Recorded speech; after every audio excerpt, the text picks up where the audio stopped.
Hey guys, it's Istebrak. This month I'm going to talk about my sketches and my doodles. How to get all these ideas out and on the paper as fast as possible.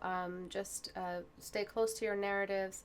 Now, I've been on this campaign, as you guys know, all about narratives and writing stories and being a little bit more confident with your lines and your costume design because of a nice controlled story to help manage and move the design quickly and help decisions generate quickly.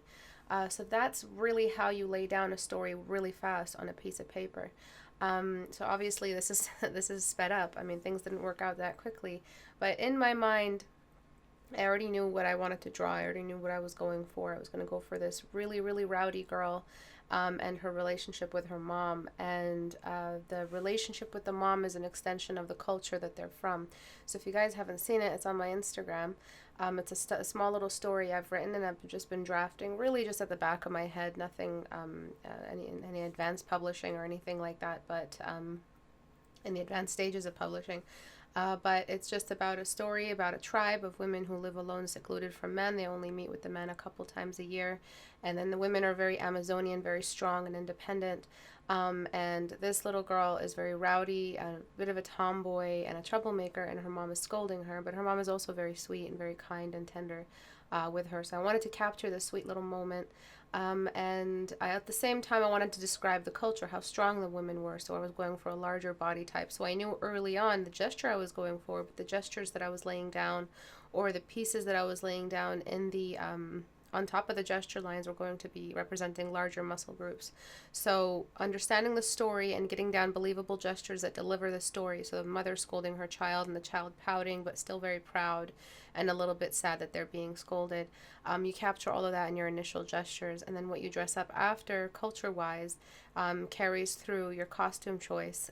So the loincloth, the almost Dothraki style wild clothing, no advanced civilization or advanced clothing technology or armor technology. I'm always going for the jungle girls that I draw. And then of course the feminine, the defining beauty aspects of the female. I continued the story even further. If you read the story, you'll know where it goes. So sometimes in my sessions, I like to sit down just because even though if I don't finish these building sketches or these sequential sketches beside each other, even if I don't finish all of them, I still try to continue the story because it helps. And I go back to the first frame. It helps me complete the world. So one of the ways that I do this is just by continuing the story in another layer, even if I don't finish it. And at this point, the girl has been scolded. Her mom has to carry her in the caravan instead of letting her just walk on her own because she's stealing, she's killing a small creature, she's practicing with the daggers that she was gifted by her father the last previous season. So her mom, being the very, very strong Amazonian female, now carries her in the caravan and doesn't let her walk on her own. So storytelling like this really requires that you know your story, you know your people, you know your characters, you know what they're capable of. Her mom is very kind. She will scold her, but she won't, stay too long on the discipline. She's a very kind mom, a very joyous mom, like a yellow aura type of mom. So she really wouldn't try to demean her or hurt her too much. It's a very loving, tender family, and the beautiful contrast between that tender family and just the rowdy child that listens to no one, as if she grew up in some kind of the wild or something, even though her mom is so tame. So I really wanted that contrast, and I go for it. But her mom is still a very, very strong character. And this kind of storytelling for me is what drawing is all about. This is the kind of stuff I do when I'm having a very bad day or I just want to escape to another world, and I don't want to escape to someone else's world that they drew. I want to escape to my own. The one crippling factor behind all this is perfectionism. So you guys know my sketch style, the sketch style that you guys usually see. Very clean lines, final lines, very animatable sketches. But here I let, hellfire and flood and whatever wanted to come my way, I let it. If I wanted to freak out about lines, I wasn't going to let myself. I was going to say, no, you are going to just let this sketch develop. It's going to be messy. It's going to be ugly in your standards, but it's still going to be managed by volume and line efficiency in the final clean, thicker lines at least. So just get the story down. And that is the main thing you guys have to take out of this is you will have this deterring factor that slows down your storytelling between these frames, and that is your perfectionism, your desire to just make it as perfect as possible. You cannot allow that voice to take over. What's happening right now is that you're trying to get out as much as possible in the story as you can, and it's just something that takes over, really. It's something that takes over me when I draw. The stories just come out, and I can't take even a moment to breathe. I can't take a moment to leave my desktop.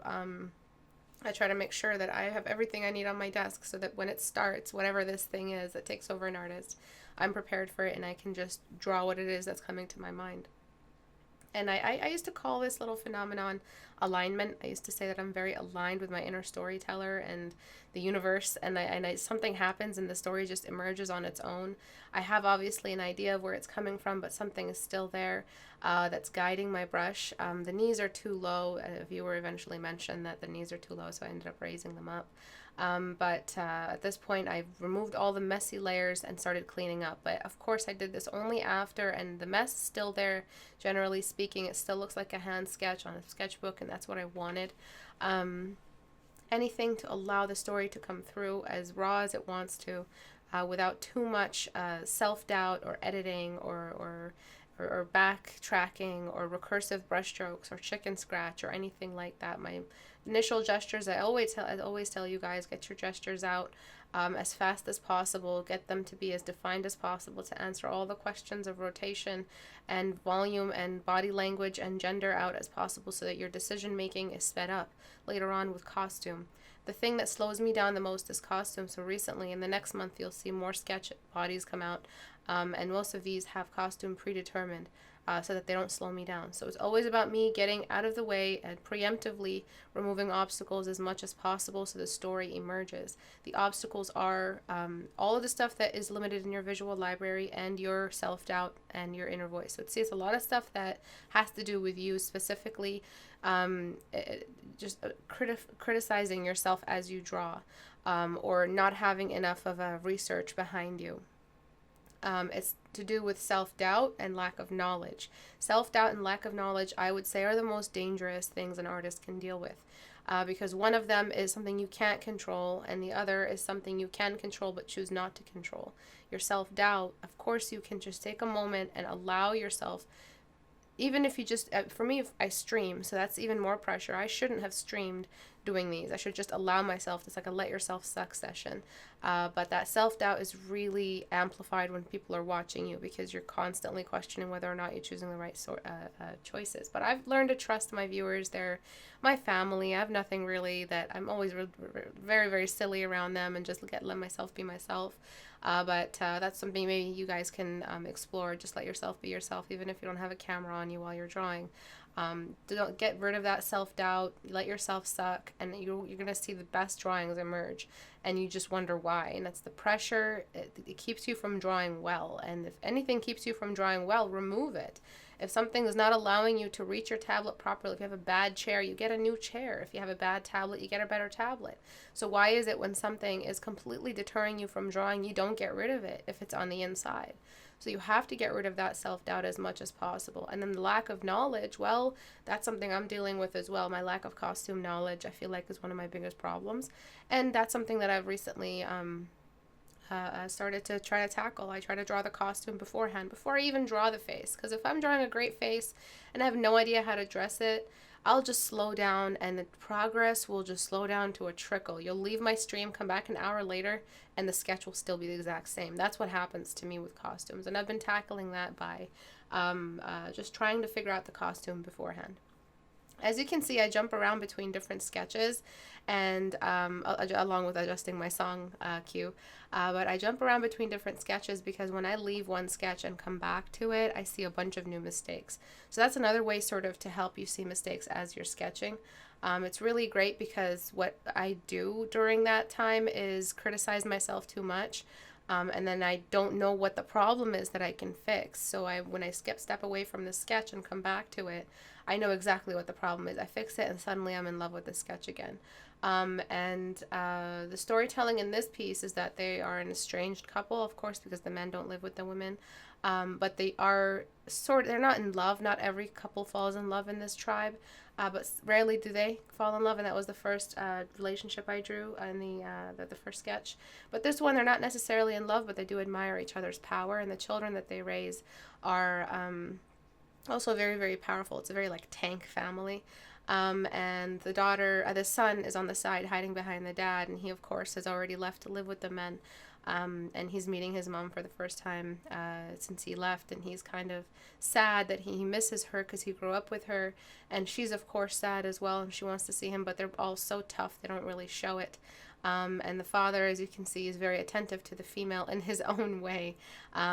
Just looking at her, his axe is on the ground. He's, of course, amazed by her. She's beautiful, she's strong, and that's why they chose each other as each other's partners.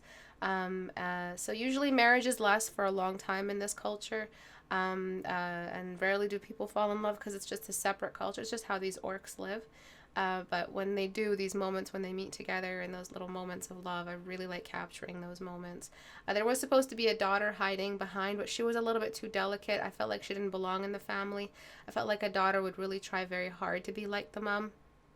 And if the mom was like the strong, really tank type of character, so her being delicate in there kind of threw away from the gaze between the mom and the son and the father at the wife. I really, really loved that it was just the three of them. Very, very sweet story. Where the story goes, I'll probably reveal it eventually. Wars come and affect the family and pull families apart. But the point of all this is that these are some of the messiest sketches I've ever done in my entire life. But at the same time, these are the sketches that my viewers responded to the best. They are the ones that my viewers loved. And why? Because the story was allowed to come through. And sometimes storytelling, the creation process, is extremely messy, and you're supposed to let it get messy. As long as you have an idea of which fundamentals are causing the mess, as long as it's not an accidental mess, it's an intentional mess, you are in good hands. And your sketch has a lot of potential to come through, a lot of wiggle room, a lot of flexibility, and your mind and your hand and your paper kind of just really have this beautiful uninterrupted stream of communication. But self-criticism and the lack of knowledge will step in the way. So having a good pool of references on the side, having a little less self-criticism, a little bit more forgiveness of yourself, to just to let yourself make the mistake with that one really bad brushstroke, do a couple more mistakes at the same time.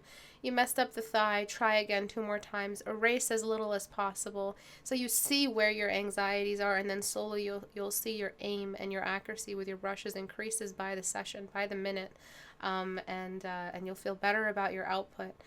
So them being my worst quality sketches, at the same time being my most well-received subject matter, shows a lot about how much potential we have as storytellers, and a lot of it is being nullified by our criticism and our inability to kind of connect with our inner storyteller. Remember that art was the side effect. The initial thing that led us into art was our desire to tell stories.